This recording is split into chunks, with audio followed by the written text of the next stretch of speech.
Coming out is kind of a strange topic as well. I kind of knew that I was interested in men when I was a child, really early on, but I didn't really know what that was because I graduated from high school in 1973. So there was very little information. There were no books, there were no movies, there were no people to look up to. There were no role models, people who were out and present, and there were no words except really nasty ones. So from kindergarten on, I was abused, really badly abused physically and emotionally. Um, so the words were all the horrible words that were thrown at you, and sometimes you were thrown. I physically was thrown down the hallway by all the jocks. Well, not all of them, but it's that's sort of the I generalize as I have been generalized. Um, so I didn't come out officially. I started going to the bars when I was 18 in 1973, and so to a degree I was out, and it took me years to sort of reckon with who I was, that I was attracted to men, that it was okay, that I was religious, and that God loved me as I was, who I was, and made me who I was. And then I could actually realize that I was attracted to women and come to terms with that. And it took me a long time, a lot of alcohol abuse and what have you, before I could be comfortable in my own skin. I've had relationships with two men that were important relationships, and then I had relationships with two women that were very important. Each of these I thought would end up in marriage. One ended up in marriage and in divorce, and not because of my sexuality, but my then wife was not ready to be married. Um, and but in between each of these, I sort of had to take time to process what had happened, because they were important relationships. So moving back to Rhode Island in 1994, I went back to the church I grew up in. I wasn't out. I was very careful. And people talked about my being gay behind my back, but never asked me about it, and asked me about it in a way that was affirming.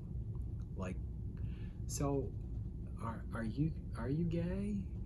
Do and what does that mean? And how can you be more fully a part of this community? And what do you need? None of that. I fell in love.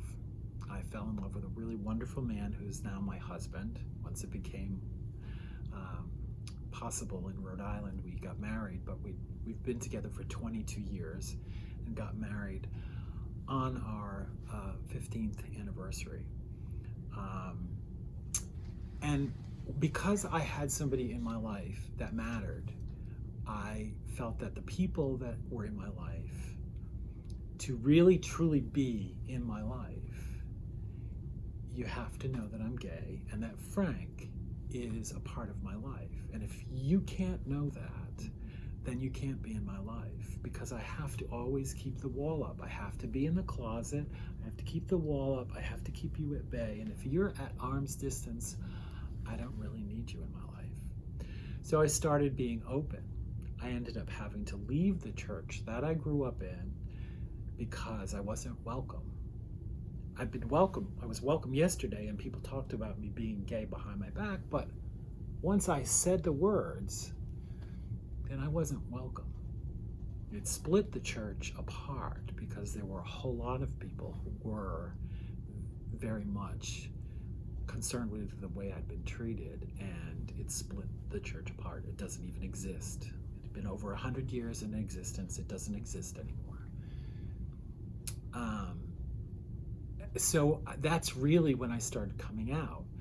I started teaching and I come out all the time. In the course of conversation, I talk about my husband Frank and I going to the theater and this play that we saw that was just amazing, or this project that Frank and I wrote together and produced. And so Frank is a part of the vocabulary, and I'm intentional about it because I want the young people, I teach at Rhode Island College and at URI, I want the young people that I encounter to know that, yeah, I'm gay. I'm not really scary, maybe a little bit, but not really scary.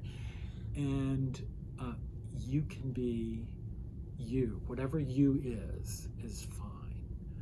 And there are others like me around you. And so you all need to take them into account and accept and understand and come to know, regardless of what your religious beliefs are or your political leanings are, that we are a part of this community, and we have to be accepting and understanding of each other. So I guess my coming out is a continual process, as many have probably already said. And in my classes, that's a very important part of the work that I do in terms of understanding others in my job and also in my classes, doing exhibits and performances and teaching about other cultures, otherness, women, people of color, LGBTQ, and that we all have to live in this community together and understand each other and appreciate each other on some level. And that I think that knowledge is power, that opens people's eyes.